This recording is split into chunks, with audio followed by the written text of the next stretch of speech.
In this video, I'm going to walk you through the history of baseball cards, starting way back in the 1800s and coming up to the present day. There's a lot to cover here, so let's get to it.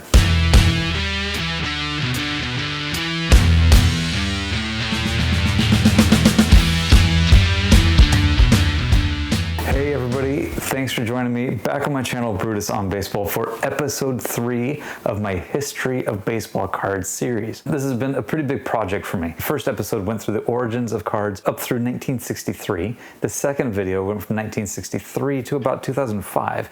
And in this video, I decided to separate it out and talk about the last decade and a half of baseball card history and really the current state of the hobby that we're in. Some of my ideas of what I would do to change things up, if anything. Where we left off in the last video, episode 2, was in 2005 when there was a huge glut of baseball card sets being made by Fleer, Upper Deck, Topps, you name it. There was a ton of baseball cards out there. Both Major League Baseball and the Major League Baseball Players Association knew that something had to be done, with Major League Baseball making changes to their licensing agreements and the Players Association making changes to what would constitute a rookie card going forward.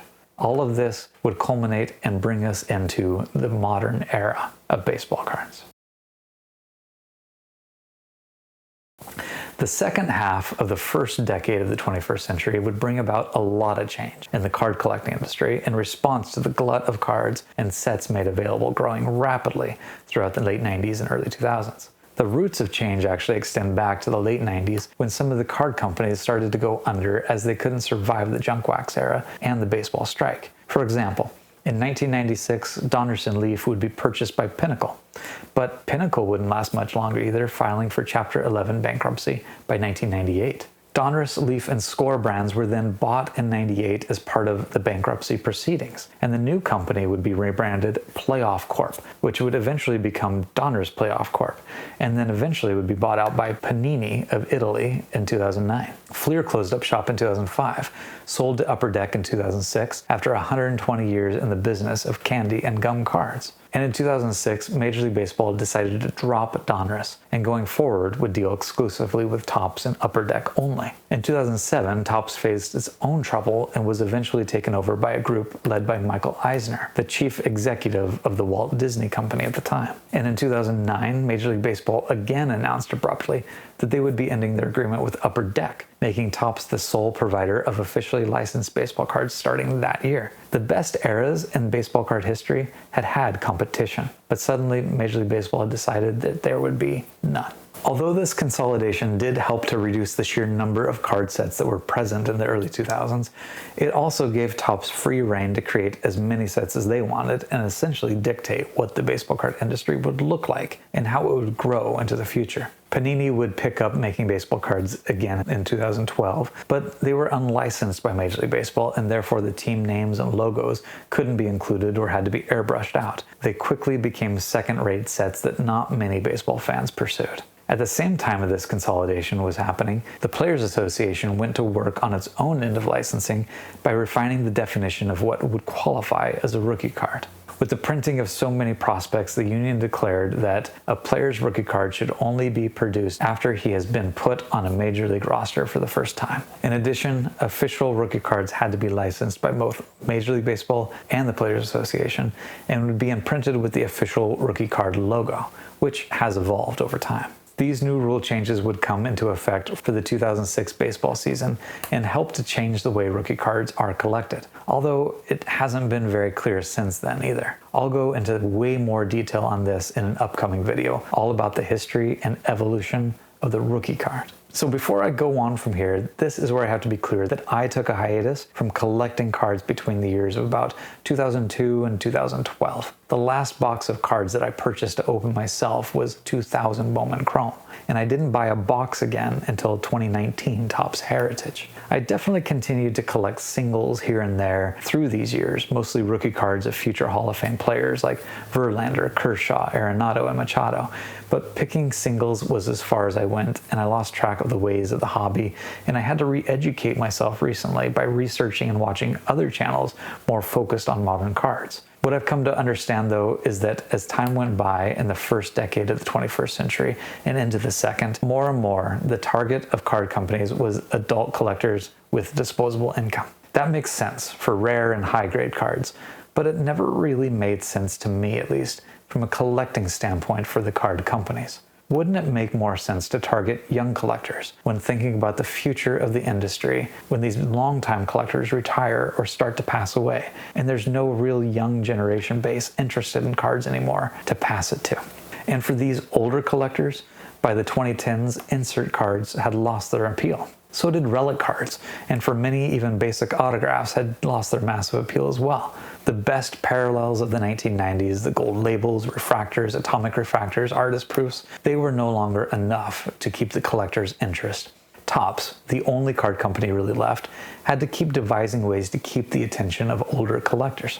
And one way was to start including retired players in current sets, starting in the mid-2000s, something that was rarely done before that time. And they did it because those were the players that the modern, older collectors in the 2000s and 2010s grew up watching and idolizing. And the only other way to really draw interest was to produce a wider and wider range of parallel cards with lower and lower serial numbers on them. One-of-one superfractors or printing plates became a highly sought-after chase card because it was the only one. In researching for this video, I found an article on the Beckett website that said there were over 340,000 one-of-one cards in their baseball database alone. 340,000 different cards that are so rare that there's supposedly only one of each. Oh, and that article was written in 2010. Imagine how many more there are now.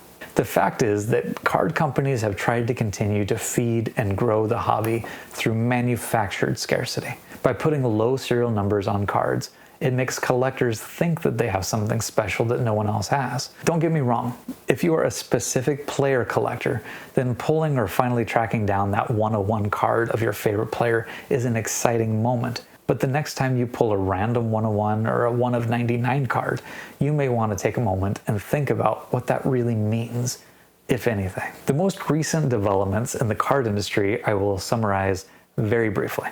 Since the early 2000s, more and more high-end sets have become available, where a box may cost upwards of a few hundred or even thousands of dollars and include a total number of cards that can be included on 2 hands, or in some cases even 1 hand.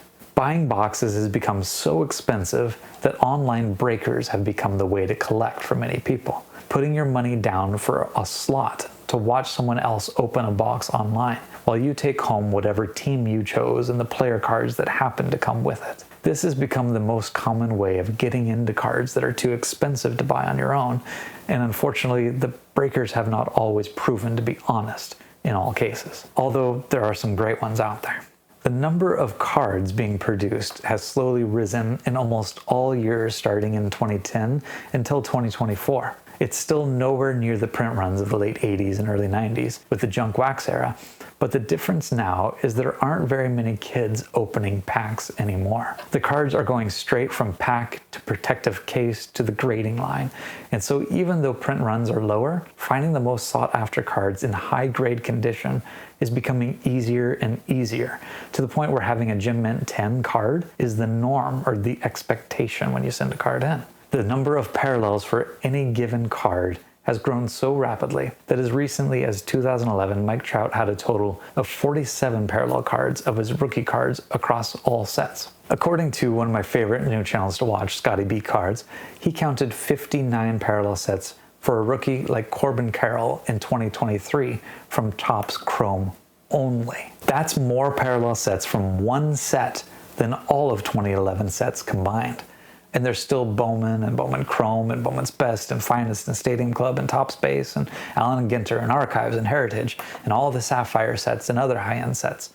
The list just keeps going, and you can see the number of parallel cards in a given year for a recent player is easily up into the hundreds. That is manufactured scarcity. And the lineups to get your cards graded keep growing. And PSA, SGC, BGS, and CGC keep churning out cards worth only a couple of bucks with a big slab and a grade assigned to them. The current state of card collecting and grading has led to what many people have now called the junk graded card era. relating the current glut of graded cards available and sent every month to the grading companies to the time when cards themselves were so overprinted that supply easily outweighed demand.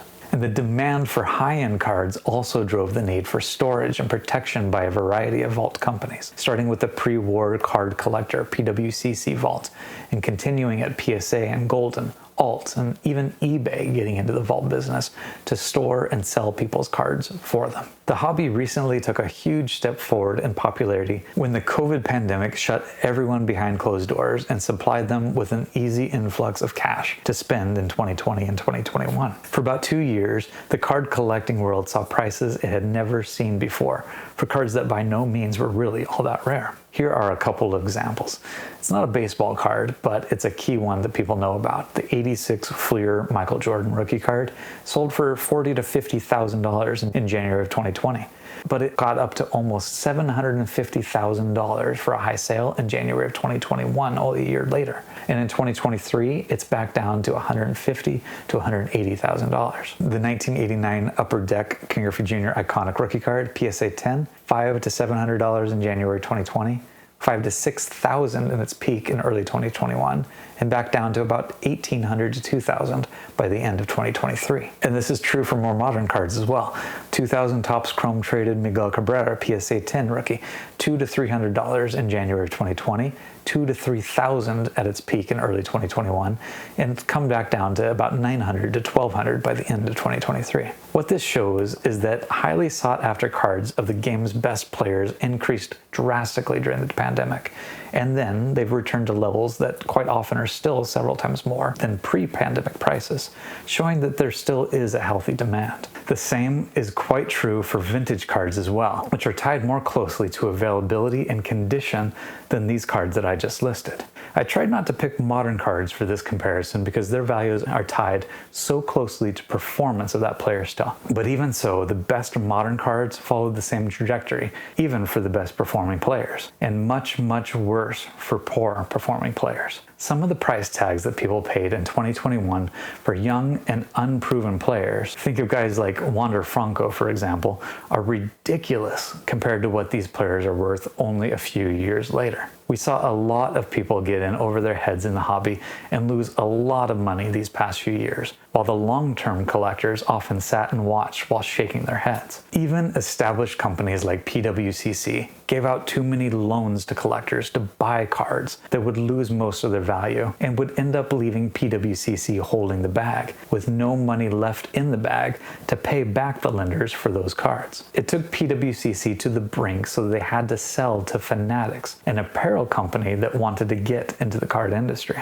Oh, and Fanatics. I should probably mention that Fanatics bought Topps in early 2022 to become the sole provider for Major League Baseball cards going forward. Fanatics is looking to grow the hobby 10 times in coming years, and has not only gotten into providing Major League apparel, manufacturing baseball cards, storing baseball cards in a vault, offering an online marketplace, and online gambling, betting, but there's a lot of speculation that they're also wanting to get into the card grading industry in the near future as well. So that really sums up the history of cards and kind of how we've gotten to the point where we are today. Now I'm going to share some of my thoughts on the current state of the hobby. And this is where I'd really love to have you tell me down below in the comments what you think of the current state of the hobby. What changes would you make if you were in charge? Don't get me wrong, I love the hobby and I have tons of great memories from my own childhood, and I'm forging new ones all the time with my own kids.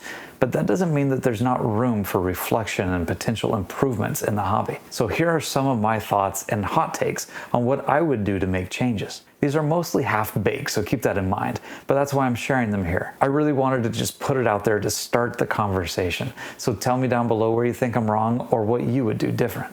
First off, I am a firm believer that the times in history when there was the most innovation and creativity in the hobby was when there was competition. The bubblegum era was the beginning of that. The early 1950s with Topps versus Bowman. The 1980s when a lot more companies got into the mix, and especially the 90s when so many brands got into the business of making baseball cards that the design of cards jumped ahead by leaps and bounds in a short period of time. Now, I will be the first to say that the number of card sets got way out of hand by the late 90s and early 2000s. As I mentioned in my episode 2 video, that's why I took a step away from the hobby when I did, and it just wasn't sustainable.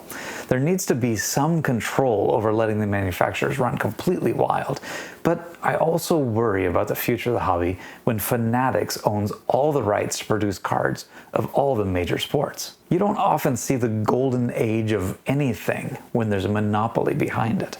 There's just not enough innovation and creativity, like I've said. And while I do think there needs to be more competition, I also think there needs to be some consolidation. Topps Fanatics started with this by eliminating some sets. Topps Gallery, Topps Fire, Topps Gold Label, just this past year.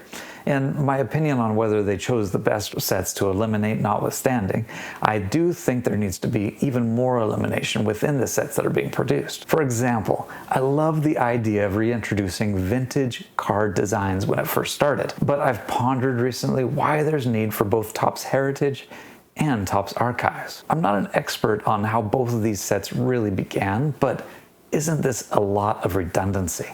The vintage designs from previous sets have been done and redone by now so that they're not really that interesting anymore. Why not consolidate that too? And something even more important that I alluded to earlier is that I think inserts and parallel cards desperately need to be trimmed back. The print runs themselves aren't necessarily the problem. We've got a long ways to go until we reach the heights of the junk wax era when everything was so overprinted, but the problem is that everyone's chasing that colorful or shiny parallel card now, and no one seems to care much for base cards, or about 95% of each standard pack. The expansion of parallel cards so that one set has upwards of 50 or 60 different versions of a given card, and the fact that some of those parallel set ideas have strayed into including flowers and Easter eggs and tacos and frozen negative numbered below zero fractors should be plenty of evidence that something needs to be rethought here. It was incredibly difficult to keep track of all the multitude of sets available in the early 2000s when the hobby last went through a drastic change, and now it's too incredibly difficult to keep track of all the different cards available within a single set. We've just exchanged one problem for a nearly identical version of itself 20 years later. Next take. What happened to the idea of kids collecting cards? When I was young, there was a lot of talk about rookie cards and prospecting and the money that could be made in baseball. But at the same time, I remember riding my bike down the corner store, buying packs of cards for 99 cents and opening them and trading them with my friends.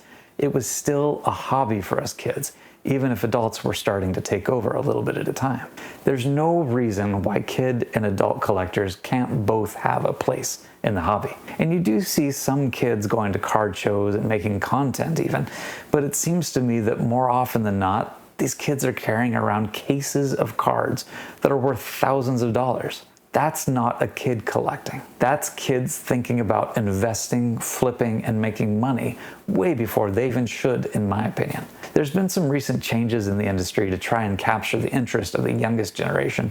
Topps Big League, for example, has made some insert cards recently for the purpose of appealing toward kids. But it's still a hobby dominated by adults and adult thinking now. Maybe we buy a box of cards for our kids, but we still tell them which cards are rare that they should look for. We help them put their cards in protective cases, talk about grading these cards, but that puts the focus way into the future. Kids just aren't built to think that far ahead. They get excited about what makes them smile today. They don't and they shouldn't care about what will make them the most money a few decades from now. We need them to become attached to the hobby right now, when their connection can form from a strong bond as they grow. But we forget to let our kids enjoy and play with the cards. They need to look at and touch the cards, look at the backs to learn more about the players. I open a box of cards every opening day with my kids, and I let them go through the cards and pick which are their favorites. And I don't care which ones they pick. I don't try to convince them which ones are better than the others. They like their favorite players, they like the shiny cards, not because they're necessarily rare, but because they get them excited to look at. My daughter's favorite cards from the box she just opened this year was a Mookie Betts base card, just because it's Mookie Betts. My son got a Jose Ramirez black parallel numbered to only 15, and he might as well have not even noticed it because he's not a Guardian fan. When they got their cards, I didn't tell them what to do with them. For all I know, those cards, including the rookies, the parallels, the autographs, are sitting in a box with bent corners, and I don't care. We need the hobby to be exciting for kids in order to make sure that there's a future generation of collectors out there to carry the torch forward. But what will make it exciting is the connection to the game and to the players, pulling the card they really wanted or trading for it with their friends, watching the player succeed and making it that much more fun to own the card. And that brings me to the next issue that I see, that there's no variability anymore in the condition of the cards that we collect. One thing that really drives the value of vintage or junk wax era cards is the condition that they've been kept in. But with so much attention paid to putting cards immediately from the pack to the protective case to the grading slab, almost everything we collect is a gem mint or close to it, with everything else being considered almost garbage. With very few kids playing with cards, these pack-breaking lines searching through boxes for only the good stuff, and the craze on slabbing cards so that just like Oprah would say, you get a gem mint and you get a gem mint and everyone gets a gem mint, then in the future these cards from the 2010s and on won't have any variability and condition, and collectability will only rely on manufactured scarcity. I even long for the days when opening junk wax boxes to find the quality control all over the place. People tend to complain a lot when they get a box of cards that they're off-centered or they're damaged, but to me that's just part of the process, and I miss it. I opened a box of 2021 Topps Heritage, I think, and I found most of the cards to be off-center. I didn't care at all. It's just the way they came. Having some cards in mint condition or less right out of the pack makes the gem mint versions that much harder to find and more exciting when you do find them. Not everything should just automatically be a gem mint. That search for gem mints should be part of the hobby. Without it, we've grown too accustomed to expect a 10 on everything we submit. And adding more to this, we've collectively also come to accept that grading is here to stay as a huge part of the hobby. It's not going away, and I shared some ideas in a video I made about PSA recently and the limiting of assigned grades to just the upper end of the grading scale. But here's one more take I alluded to in that video but haven't stated explicitly. Just like the hobby came together in the 1970s and 1980s to establish a clear card condition scale from poor to fair to good all the way up to mint, there's no reason that we can't have a clear grading scale too that's standardized across the companies. No more confusion about what company's 9.5 is compared to another's 10, or whether there are various levels of pristine or not. I know it's a long shot to ever happen, but it's a change that I would make, and I think we as collectors would be better off if every company used the same grading scale, making the decision to decide which company to grade with or buy slabs from more about reputation and accuracy than the semantics of how they assign the number grade on the front. So enough of my ranting. Those are my hot takes about the hobby. I sincerely hope it doesn't come across as ranting though, because that's not my intention. My hope is that we can start a conversation to explore some of these ideas.